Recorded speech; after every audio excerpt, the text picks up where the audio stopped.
My name is Evelyn. I'm 42 years old and live in a quiet suburban neighborhood just outside Miami. From the outside, my life looked perfect: a caring husband, a beautiful home, and a successful career in interior design. But behind the curtains, everything was far from idyllic. This is the story of how one decision, a moment of weakness, shattered everything I knew.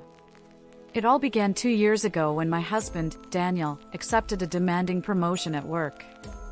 While it brought financial stability, it also took him away from me. Long hours, weekend trips, and constant stress meant we barely spoke anymore. We became roommates rather than partners. Loneliness crept into every corner of my life, filling the gaps that Daniel once occupied. And then came Laura. Laura was my daughter's 28-year-old teacher. She was staying temporarily in the neighborhood while working at the local school. Laura had an elegance about her that was magnetic.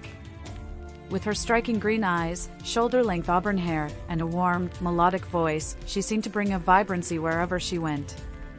Her confidence and ease made every interaction feel meaningful, and she made me feel seen in a way I hadn't in years. It started innocently enough.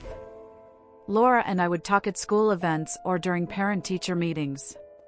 She always had a kind word, a genuine smile, and a way of making me feel at ease. One evening, she stopped by our house to drop off a forgotten project my daughter had left at school. Daniel was working late, and the house felt unusually quiet. "I hope I'm not intruding," Laura said as she handed me the folder, her voice calm and inviting. "Not at all," I replied, gesturing toward the kitchen. "Would you like some coffee?" She nodded, and soon we were sitting together, the aroma of fresh coffee filling the room. Our conversation flowed effortlessly. She shared stories of her teaching days, her love for literature, and her travels to Europe. I found myself laughing and smiling in ways I hadn't in years. For the first time in so long, I felt truly heard. The tension between us grew in subtle, almost imperceptible ways. A fleeting touch on my hand as she reached for her cup, lingering eye contact that lasted just a second too long, or the way her gaze softened when she looked at me.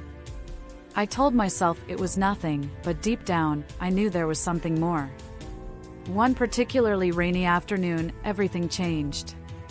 Daniel was away on another business trip, and Laura stopped by to drop off some books for my daughter. The rain poured heavily outside, and I insisted she stay until it eased up. As we stood in the kitchen, the storm raging outside, she suddenly reached out and tucked a stray strand of hair behind my ear. Her fingers lingered, and the air between us felt electric. "Evelyn," she said softly, her voice barely above a whisper. "You deserve to feel loved." Her words sent shivers down my spine.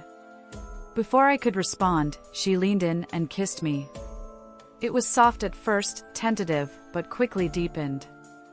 My heart raced as I melted into her embrace, the warmth of her body igniting something in me I hadn't felt in years.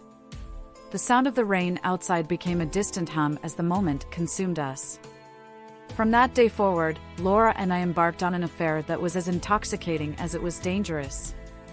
We found moments wherever we could, in my car after school meetings, on quiet walks through the park, and even once in her classroom after hours. Laura made me feel alive, desired, and free in a way I hadn't experienced in decades. One evening, after a particularly heated PTA meeting, Laura and I drove to a secluded spot by the beach. The moon cast silver streaks on the water as we sat in the car, the waves crashing in the distance. "You're beautiful," she said, brushing her fingers along my cheek. Her touch was electric, and soon we were locked in a passionate embrace, the windows fogging up around us. But with the passion came the guilt. Every time Daniel kissed me goodbye or thanked me for being understanding about his workload, a pang of shame tore through me. I knew what I was doing was wrong, but the pull of Laura was irresistible. She had a way of looking at me that made me feel like the only woman in the world. Her touch was electric, her kisses addictive, and her whispered confessions of love both thrilling and terrifying. "Evelyn," she said one evening as we lay tangled together on her couch, her green eyes locked onto mine, "I don't want to hide anymore. I love you." I looked into her eyes, my heart aching with the weight of our secret. Laura, this can't last. What we're doing, it's wrong. But even as I said the words, I knew I didn't want to stop. Our fragile bubble burst one evening when Daniel came home early from a business trip. I was in the kitchen with Laura, laughing over a shared joke, when Daniel walked in. His expression froze as he took in the sight of us standing too close, our laughter dying in our throats. "What's going on here?" he asked, his voice sharp and suspicious. "Nothing," I said quickly, stepping back. But the damage was done. The look in Daniel's eyes told me he didn't believe a word. Over the next few days, Daniel grew distant and cold. He began questioning everything, my late-night outings, the extra care I took with my appearance, even the way I spoke about Laura. The tension in the house was unbearable, and I knew it was only a matter of time before everything came crashing down. One night, Daniel confronted me outright. "Are you cheating on me?" he demanded, his voice trembling with anger. I wanted to deny it, to protect both Laura and myself, but the guilt was too heavy. Tears streamed down my face as I nodded, unable to meet his gaze. His devastation was palpable, and the betrayal in his eyes will haunt me forever. The aftermath was a whirlwind of accusations, heartbreak, and shattered trust. Daniel demanded that Laura leave our lives immediately, and I moved into a friend's spare bedroom while we sorted out the details of our divorce. The scandal rocked our small community, and I became the subject of whispers and judgment wherever I went. Laura tried to reach out to me, but I couldn't face her. The weight of what we had done was too much to bear. I loved her, but our relationship had been built on lies and betrayal. It couldn't survive the fallout. Now, I live alone in a small apartment, far from the life I once knew.